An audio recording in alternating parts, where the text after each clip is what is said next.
You guys getting sound? We're all getting sound.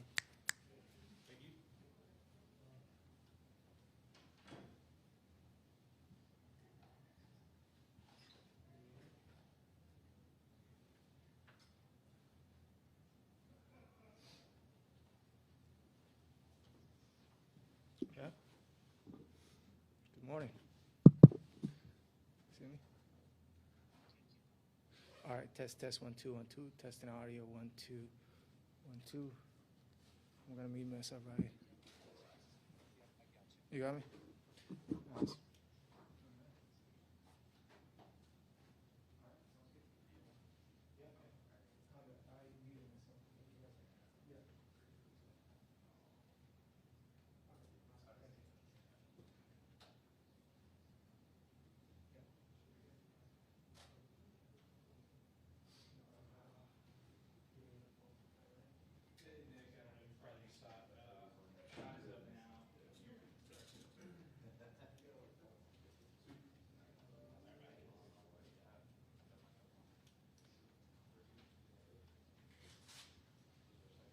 White balance for anybody? Good.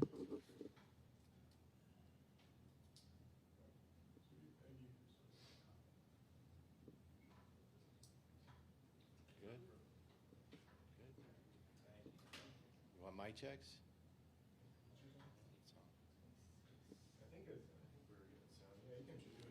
One, two, three. Mic check. Test 1, 1, 2, 3, 4. Can you hear me? Beautiful sound. No, I'm done. Yeah. Mic check. 1, 2, 3. Last time. You better get it right. Hello, hello, hello. Check, check, check. You good?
guess I can give you some names and then we'll get going here.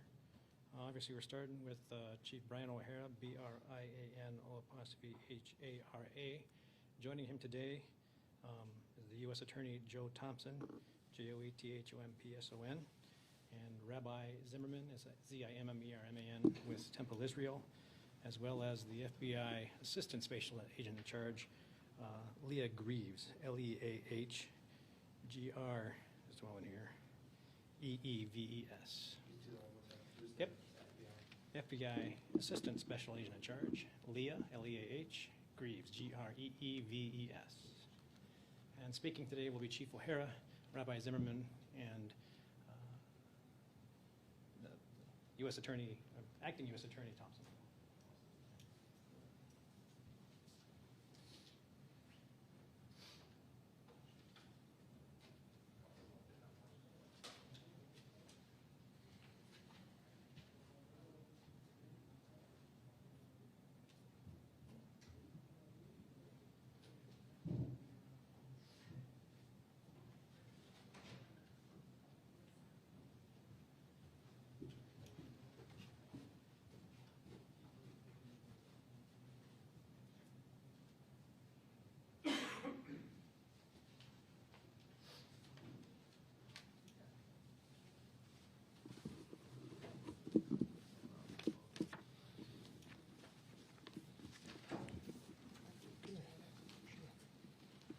Thank you. Good afternoon.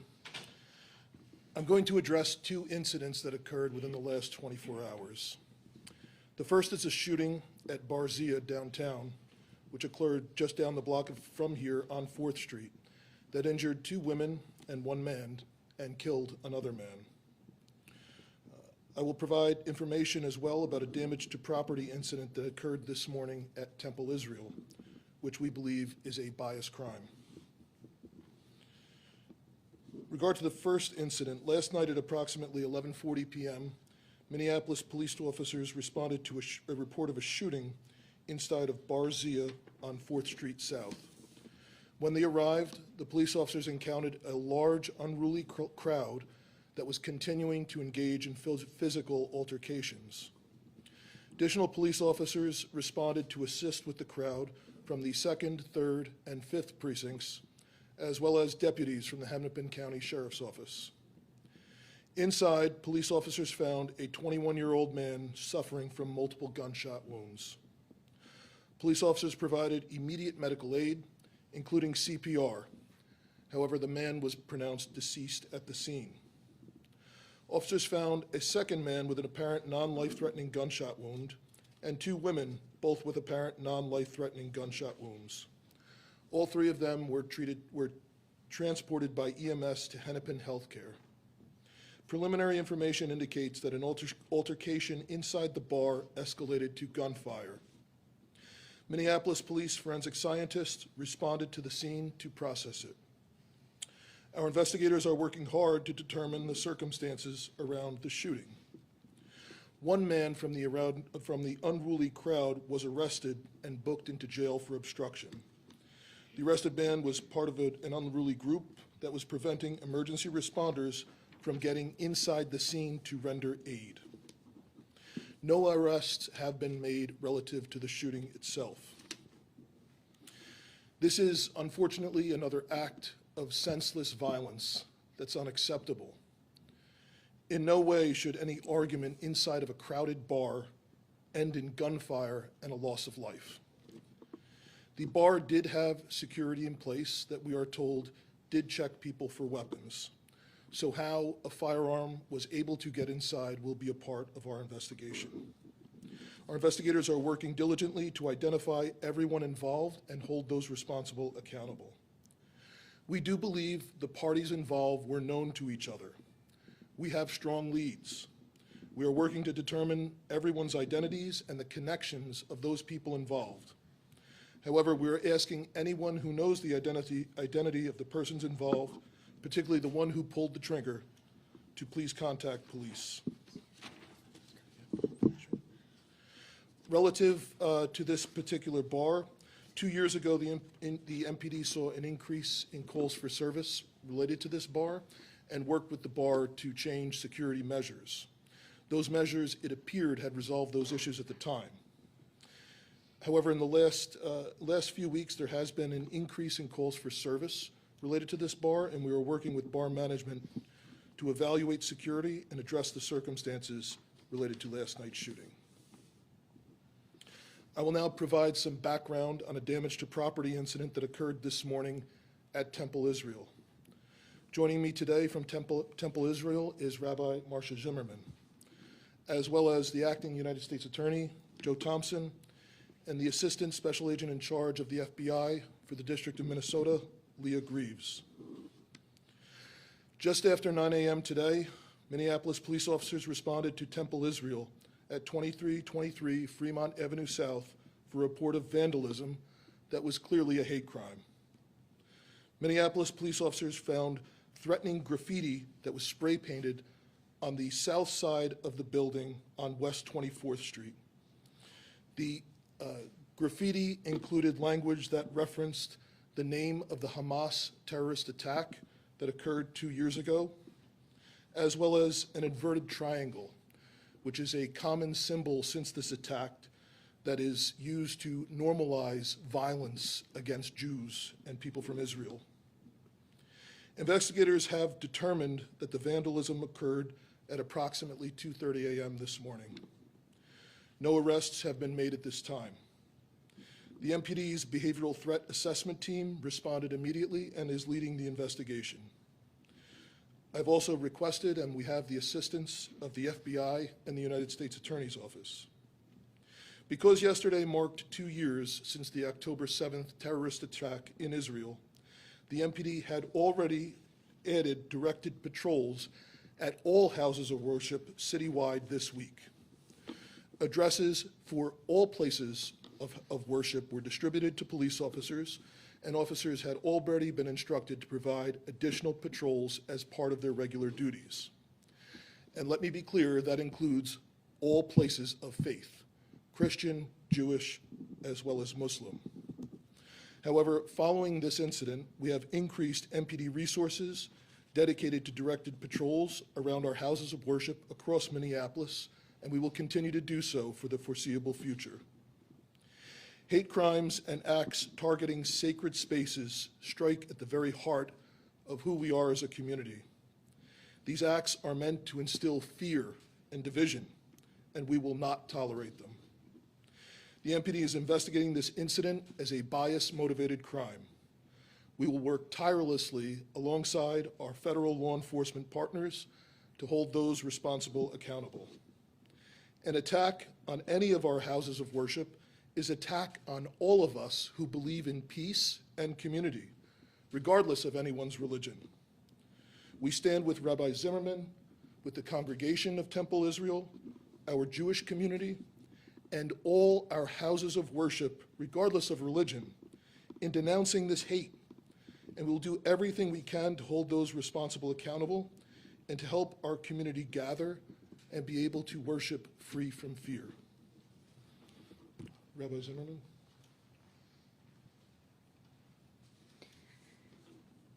Seeing hateful words and symbols on our sacred space is deeply upsetting and painful, especially as we mark the second anniversary of October 7th terrorist attack in Israel, and our community is in the middle of celebrating and commemorating Sukkot, our harvest festival. And so those combinations of things, the words written as we have just heard, hateful words, words that are not about differing opinions, but are an attack on a community. These are the things that are trying to intimidate us as a Jewish community and all religious people. So for me, the idea of these words must remind us to continue to commemorate our festivals, to remember as a community we are gathered together, and that we will continue to be a voice in the city of Minneapolis and in the state of Minnesota to clearly support a desire for freedom of religion against any kind of hate. And so for us, this is a true moment to live by the words that are over our historic doors from the book of Isaiah, and that is that this house shall be a house of prayer for all people. I was on my way in the early morning to an interfaith breakfast with the downtown congregations, Christian, Jewish, and Muslim. We were, as we always do, once a month, have a breakfast. That is when I got the call, and then turned, of course, back to Temple Israel. But we have been at the heart of this city in bringing peace and hope and the sense that we can work together beyond our differences. So this is what we need to continue to work towards. In addition, as a Jewish community specifically, we will continue to feel a pride of being Jewish, of teaching the generations of our community what our text and our history and our holidays mean, and that we will continue to work within our Jewish community and within the congregation itself to promote peace and hope and a belief that this world can be better through the lens of our Jewish text and heritage. Thank you. Good afternoon. What happened this morning at Temple Israel is much more than just vandalism. It's a hate crime. It was hate made visible, an attempt to make people feel unsafe in their place of worship, and it's also a federal crime.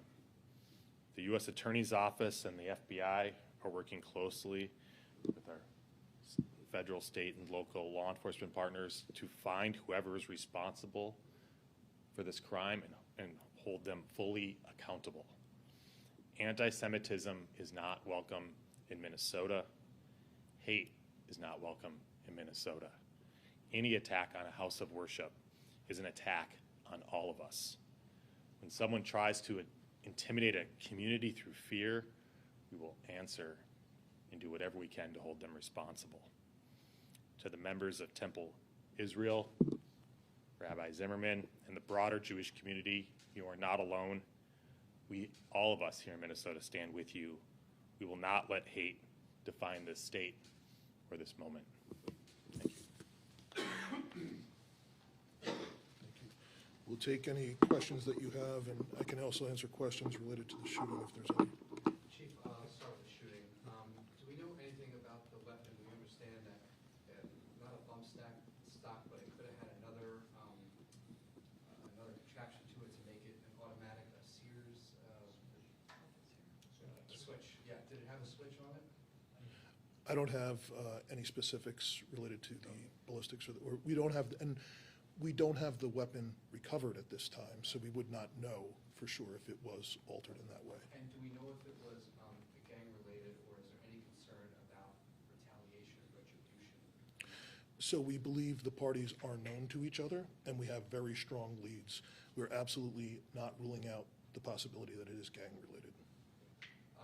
For you and for your federal partners and Zimmerman. Well, talk about the significance of that language that was found on the synagogue. Yeah.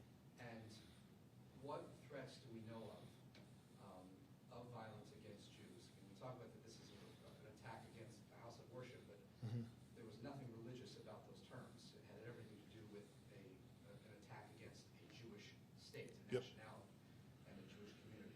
So what threats do we know of? Is there a risk right now? Do you know of any risk of violence against the Jewish community here in Minneapolis or Minnesota? Talk about that. So I'll start off, and I'll pass it to Rabbi, because I know, I'm certain this is deeply affecting her and her community. The words on the spray painted, the graffiti, included the name of the terrorist attack that occurred in Israel, as well as several depictions of an inverted triangle, which has been known since the October 7th attack to be used as marking places or people where Jews could be killed. And there's even some places now that don't allow that as a form of speech to be displayed. So it's certainly something that is well known in the Jewish community. And the individual who did this knew the potential terror he could inflict largely on the community. And this, clearly people may not understand. The name of this house of worship is Temple Israel. It has absolutely nothing to do with the state of Israel. These are people who live in our community that happen to be Jewish and that are practicing their faith and going there. They have absolutely no responsibility and absolutely nothing to do with what is going on in the war in the Middle East. Rabbi, as well for you, you have your chief here supporting you, you have your federal partners supporting you. To my knowledge, there's been one senator that's made a comment. The governor has had a 10-word statement on Twitter. Have you heard from your Congresswoman Ilhan Omar? Have you heard from Lieutenant Governor Peggy Flanagan? What is your response that there hasn't been much response from many leaders, whether federal or state? I have gotten a lot of response. I have gotten response from the governor, called me personally, directly on my cell phone, Mayor Fry, the chief came to Temple.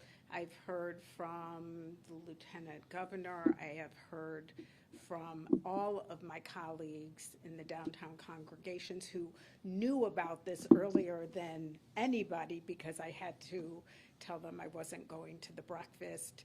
I have heard from so many people over and over and over again. Throughout the country, I have heard from people. So I have had incredible support, and that I want to say very clearly from the minute it got. Have you heard from Congresswoman Omar? No, I have not at this time, but so I think for me the reality is that an attempt to blame American Jews for what you are thinking is the case in Israel and Gaza is providing fear and hate to the community. And we are connected to Israel. Many of us have family in Israel. We have first cousins, second cousins in Israel. We have friends who live in Israel. We are very connected to Israel. That is not at all something that we want to disconnect from ever. So we are a Zionist organization, and that needs to be said very clearly. I just want to know if there are cameras anywhere, Rabbi, and if that has been helpful to the investigation, either you and or the chief. There are cameras all around Temple, and that's how we knew it was at 2:30 a.m. And we have handed over all of the material on the cameras to the investigation. And because it's an active investigation, there's not more that I can say. And chief, to that too, that is obviously a helpful piece of evidence to have in searching for this person. Yes, it's a starting point. The most I'd say about it, we know from the video that it's at least two individuals involved, and both of them left on bicycles from the area. Any sense of whether this may be connected to the vandalism that happened there last December? We cannot rule out that this was connected to the vandalism that occurred in December of last year. However, in that case, we know that it is one person who's responsible for that. Can I ask Mr. Thompson about, and maybe both of you, but how are you, and this idea of targeting and chatter, I mean, you think on TV things, are you paying attention? Are you hearing rumblings? What's the communication like when you're monitoring or hopefully kind of getting a sense about what the vibe is in the community? Yeah, I mean, certainly that's part of it, really, is FBI does this, but we're constantly monitoring, especially around key dates. October 7th, of course, being a date that you might well expect to see activity like this. Not that it's understandable, and that's not a good explanation, so I hate to even say that. But obviously, we're cognizant of times, and we monitor those things, and FBI is constantly monitoring things to see if there's chatter to suggest there might be an uptick in hate crimes or violence, and to see if we can prevent it. And we pass that along to all state, federal, and local law enforcement. I don't know, Lee, do you have more on that? Defer to you. So we are in contact with the FBI as well as the state BCA, our state fusion center here.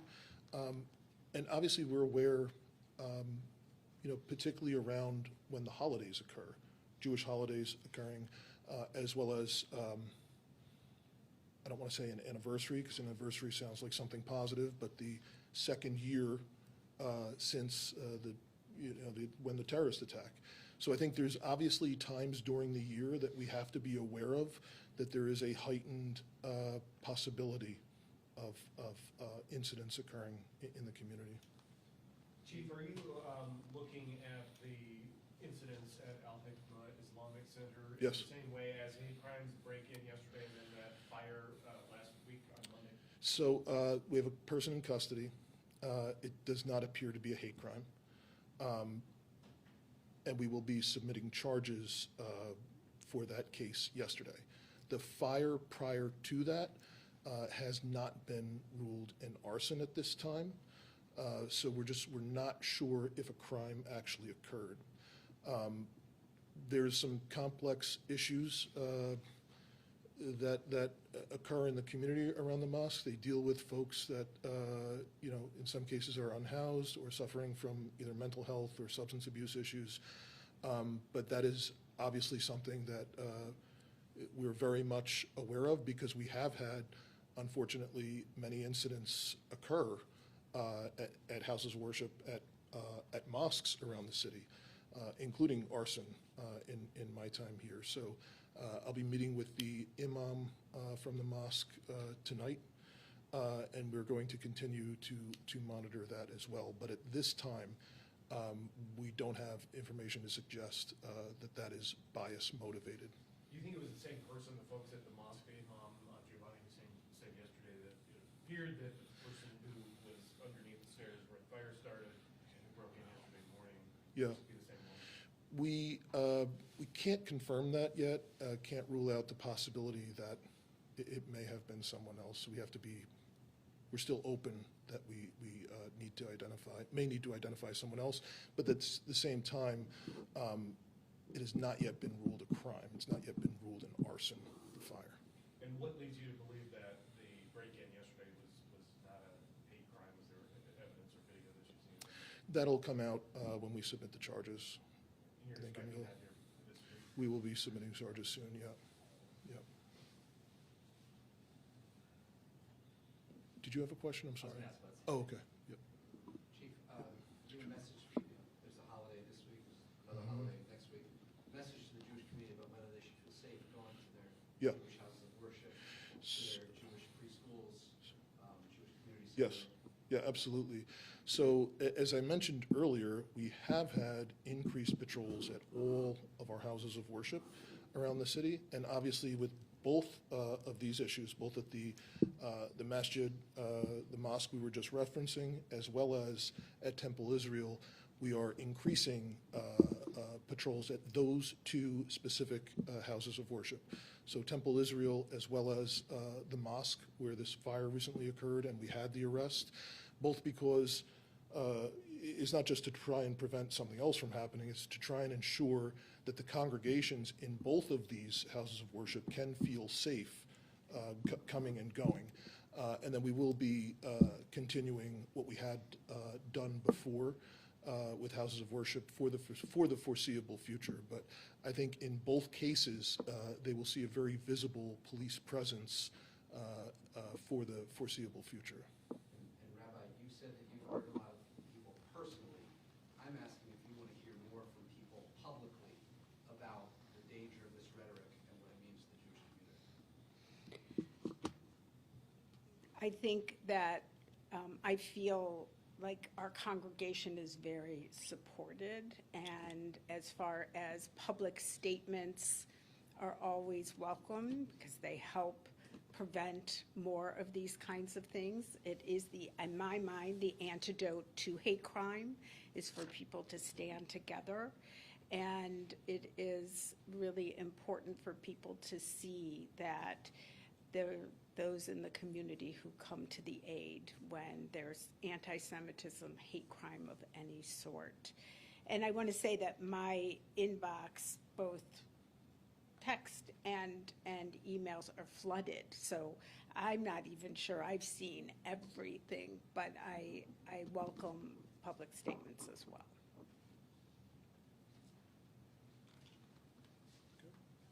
Thank you.